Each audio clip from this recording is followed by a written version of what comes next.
جب نبی کریم صلی اللہ تعالیٰ علیہ وسلم نے ہجرت فرمائی تھی مکے سے مدینے، تو آقا علیہ الصلوۃ والسلام کی ہجرت کے دوران یہ واقعہ پیش آیا تھا، اور نبی پاک صلی اللہ تعالیٰ علیہ وسلم نے ہجرت کے وقت میں ارشاد فرمایا تھا کہ یا اللہ، میں مکے میں رہ رہا تھا جو مجھے کل جہاں میں سب سے پیاری جگہ تھی، مکے میں۔ میرے پروردگار، اب مجھے تو وہاں لے جانا جو تجھے کل جہاں میں سب سے زیادہ جگہ پسند ہو۔ تو اب اس حدیث کا جو ہے نا لب لباب، وہ ہمیں یہ بتاتا ہے کہ اللہ پاک نے آقا علیہ الصلوۃ والسلام کی دعا کو قبول فرمایا، اور اللہ پاک آپ کو مدینے لے گیا۔ ہجرت جب آپ نے فرمائی، نبی پاک صلی اللہ تعالیٰ علیہ وسلم نے ہجرت کی رات سورہ یاسین کی تلاوت کرتے ہوئے آپ اپنے مبارک کاشانے سے در دولت سے باہر نکلے، اور کافروں نے آپ کے باہر وہ گھیرا ڈال رکھا تھا کہ استغفر اللہ، ہم نے انہیں شہید کر دینا ہے آج، یا قید میں ڈال دینا ہے۔ تو آقا علیہ السلام سورہ یاسین پڑھتے ہوئے نکلے، اور مٹی کی ایک مٹھی پکڑی تھی حضور نے اپنے ہاتھ میں، تو وہ مٹی ماری ان کی آنکھوں میں، اور انہیں نظر کچھ نہیں آیا، اور حضور گزر گئے۔ آقا علیہ الصلوۃ والسلام جب تشریف لے گئے، تو اب نبی پاک صلی اللہ تعالیٰ علیہ وسلم کے تشریف لے جانے کے بعد کسی نے کافروں سے کہا کہ تم نے حضور کو دیکھا ہے؟ تو انہوں نے کہا ہم نے تو نہیں دیکھا۔ اس نے کہا پاگلو، وہ نکل بھی گئے ہیں، وہ نکل بھی گئے ہیں، تمہیں پتہ ہی نہیں چلا وہ کب چلے گئے ہیں۔ تو وہ اپنے سروں سے مٹی جھاڑتے رہے کافر لوگ، اور انہیں پتہ نہیں چلا۔ آقا علیہ السلام غار ثور کی طرف تشریف لے گئے، اور اللہ پاک کے حکم سے مکڑی نے وہاں پر جالا بنا دیا۔ یہ بھی آپ لوگوں نے دیکھا اور پڑھا بھی، سنا بھی۔ اب یہ سارا کچھ ہوا، نبی پاک صلی اللہ تعالیٰ علیہ وسلم وہاں پر پہنچ گئے، اور نبی پاک صلی اللہ تعالیٰ علیہ وسلم نے غار کے اندر جب آپ تشریف لے گئے، تو اس سے آقا علیہ السلام کے جانے سے پہلے حضرت سرکار سیدنا صدیق اکبر رضی اللہ تعالیٰ عنہ غار کے اندر گئے۔ جا کے آپ نے غار کو صاف کیا، اپنے کپڑے پھاڑ پھاڑ کے اس غار کے سوراخوں کے اندر دیے، اور ایک غار کا سوراخ رہ گیا تو اس کے اندر اپنا پیر دے دیا۔ بڑی مشہور روایت ہے، اس میں پیر دے دیا تو سانپ نے ڈنگ مار لیا اندر سے۔ آقا علیہ السلام کی وہ جو تھی حفاظت کے لیے حضرت ابوبکر صدیق اندر موجود تھے، اب وہ اندر سانپ ڈنگ مارے تو ٹانگ باہر نہ نکالیں۔ آقا علیہ السلام آرام فرمائیں تو ابوبکر صدیق ٹانگ نہیں نکالتے، اس لیے کہ حضور کی نیند میں خلل نہ پڑے، حضور کے آرام میں خلل نہ پڑے۔ وہ سانپ ڈنگ مارتا رہا۔ آقا علیہ الصلوۃ والسلام کے جو سر مبارک تھا وہ حضرت ابوبکر صدیق کی گود میں تھا، اور آپ آرام فرما تھے۔ وہ جب آنسو درد کی وجہ سے نکل کے گرے تو آقا علیہ السلام کی آنکھ کھلی، ابوبکر کیا ہوا؟ حضور کوئی چیز کاٹ رہی ہے۔ تو فرمایا یہ تو پھر سانپ ہے، نکالو باہر پیر۔ تو اپنا لعاب دہن لگایا، تھوک مبارک جو تھا، لعاب دہن مبارک وہ لگایا، تو وہ درد دور ہو گیا۔ حدیث پاک ابن عساکر کی ہے، حضرت عبداللہ بن عباس رضی اللہ تعالیٰ عنہ بیان کرتے ہیں کہ حضرت ابوبکر صدیق رضی اللہ تعالیٰ عنہ کی شان دیکھیے گا، تاجدار صداقت کی شان ہے۔ حضرت ابوبکر صدیق غار کے اندر حضور کے ساتھ تھے، تو عرض کرنے لگے یا رسول اللہ، مجھے پیاس بڑی لگ گئی ہے، پانی پینا میں نے، مجھے پیاس لگ گئی ہے۔ آقا علیہ السلام نے فرمایا اذهبوا الى وسط الغار، غار کے درمیان میں جاؤ، وہاں سے پانی پی لو۔ ایک روایت میں لفظ ہے غار کے وسط، وہ دہانے پر جاؤ، وہاں جا کے پانی پی لو۔ تاجدار صداقت نے خود غار کو صاف کیا، انہیں بھی پتہ ہے کہ وہاں پانی نہیں ہے، پتہ بھی ہے کہ صاف تو میں خود کر کے آؤں تو پانی کہاں سے آنا ہے، لیکن انہوں نے یہ نہیں کہا کہ حضور پانی تو ہے نہیں ہے، وہ آقا نے فرمایا وہ چل پڑے، آقا نے فرمایا وہ چل پڑے۔ گویا کہ حضرت ابوبکر صدیق رضی اللہ تعالیٰ عنہ نے اپنے دیکھے پر یقین نہیں کیا، حضور کی بات پر یقین کیا، اور کائنات کو پیغام دے دیا کہ جب حضور کی بات آ جائے پھر اپنی عقل نہیں دوڑاتے، پھر حضور کی بات کے پیچھے چلتے ہیں۔ غار کے درمیان میں چلے گئے، غار کے دہانے پہ چلے گئے، وہاں گئے تو وہاں جا کر شہد سے میٹھا، برف سے ٹھنڈا، کستوری سے زیادہ خوشبودار پانی پیا، واپس آ گئے تو آقا کی بارگاہ میں عرض کرنے لگے حضور پانی تو اندر تھا ہی نہیں، آ کہاں سے گیا؟ پانی تو تھا نہیں، آیا کہاں سے؟ تو آقا علیہ الصلوۃ والسلام نے ارشاد فرمایا ابو بکر وہ جب تم چلے نا تو اللہ پاک نے حضرت جبرائیل سے فرمایا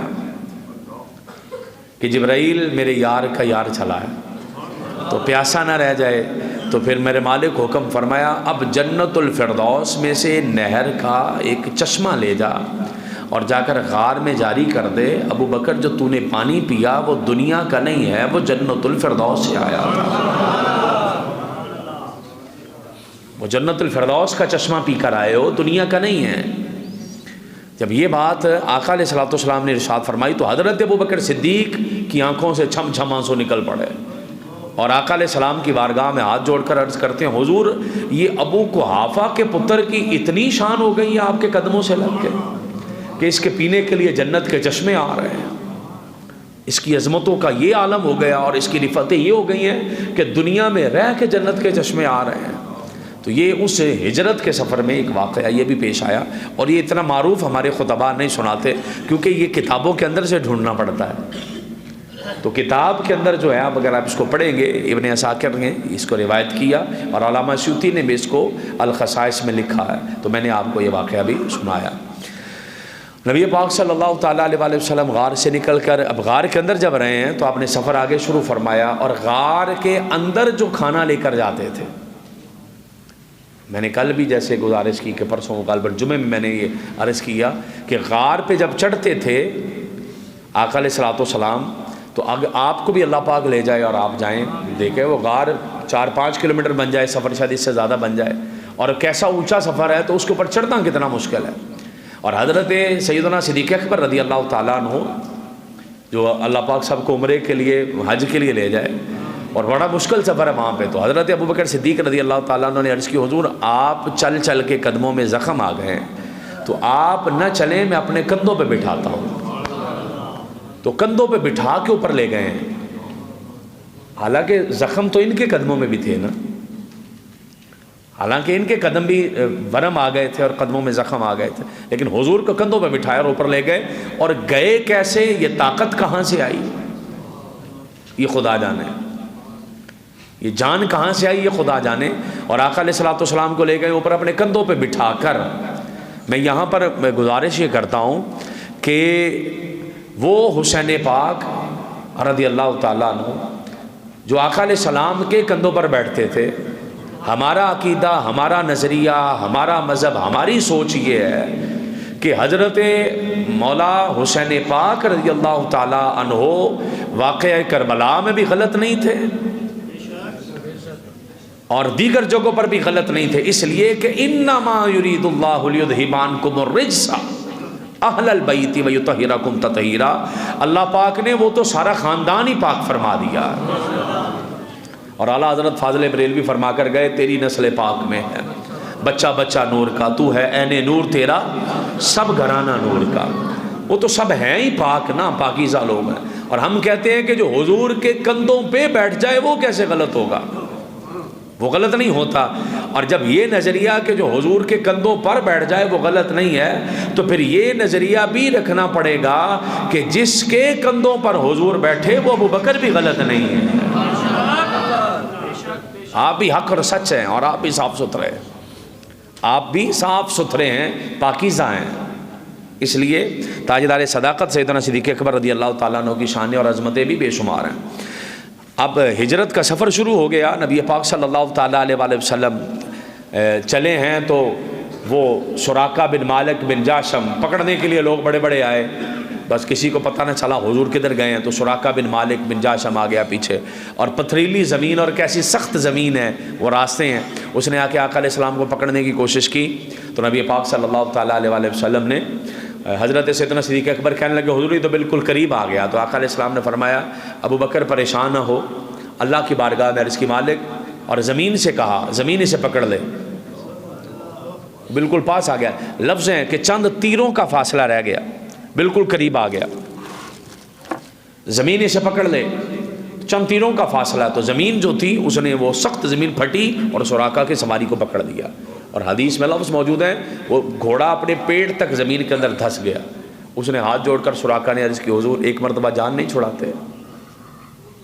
ایک مرتبہ معافی نہیں دیتے؟ اور معاف کرنا تو آپ کی فطرت ہے۔ آقا علیہ السلام نے فرمایا جا تمہیں چھوڑ دیا، جب چھوڑ دیا نا وہ پھر آ گیا، پھر پکڑنے کے لیے آیا۔ آقا علیہ السلام نے پھر زمین سے کہا پکڑ لے اسے، زمین نے پھر پکڑ لیا، پھر ہاتھ جوڑ کے کہنے لگے حضور ایک بار معافی نہیں دیتے؟ آقا علیہ السلام نے پھر چھوڑ دیا، زمین کو حکم دیا، زمین نے چھوڑ دیا۔ تیسری بار پھر آیا نا، آقا نے فرمایا پکڑ لے زمین، اب پھر دھس گیا۔ اب وہ سمجھ آ گیا اسے کہ حضور حق ہے، حضور سچ ہے۔ اب کہنے لگا حضور اب نہیں آؤں گا، آخری بار معافی دے دیں۔ تو نبی پاک صلی اللہ تعالیٰ علیہ وآلہ وسلم نے فرمایا ٹھیک ہے۔ کہنے لگا آقا علیہ السلام کی بارگاہ میں کہ حضور میں ہاتھ جوڑ کر کہتا ہوں کہ مجھے امان بھی لکھ دیں۔ آقا علیہ السلام نے امان بھی لکھ کر دی، اور نبی پاک صلی اللہ تعالیٰ علیہ وآلہ وسلم کے پاس سے واپس گیا تو ابو جہل اور دیگر لوگوں نے کہا سراقہ کیا کرایا، تجھے ملے بھی تو چھوڑ آیا، پکڑ کے نہیں لایا، تو پہلوان تھا۔ تو اس نے کو عربی زبان میں شعر پڑھے ابو جہل کے سامنے، اور ابو جہل کو کہنے لگا اے ابو الحکم خدا کی قسم اگر تو اس وقت موجود ہوتا جب ان کے حکم سے میرے گھوڑے کے پاؤں زمین میں دھس گئے تھے تو جان لیتا کہ محمد کل بھی حق ہے، محمد آج بھی حق ہے صلی اللہ تعالیٰ علیہ وسلم۔ تجھے یقین آ جاتا کہ حضور حق ہے۔ اور سراقہ بن مالک نے پھر کلمہ بھی پڑھا آقا علیہ السلام کی بارگاہ پہ، وہ مسلمان بھی ہو، اور اس وقت تو جان لیتا اور شک نہ کرتا کہ رسول حق ہیں، دلیل کے ساتھ آئے ہیں۔ اور جب وہ دلیل کے ساتھ آئے ہیں، سراقہ کے لفظ ہیں رسول ببرہان فمن ذا یقاومہ، جب وہ رسول اور حق لے کر آئے ہیں تو پھر کس کی جرت ہے جو مقابلے میں کھڑا ہو جائے؟ ان کا مقابلہ بھی کوئی نہیں کر سکتا۔ تو یہ سراقہ نے کہا۔ آقا علیہ السلام کا سفر چلتا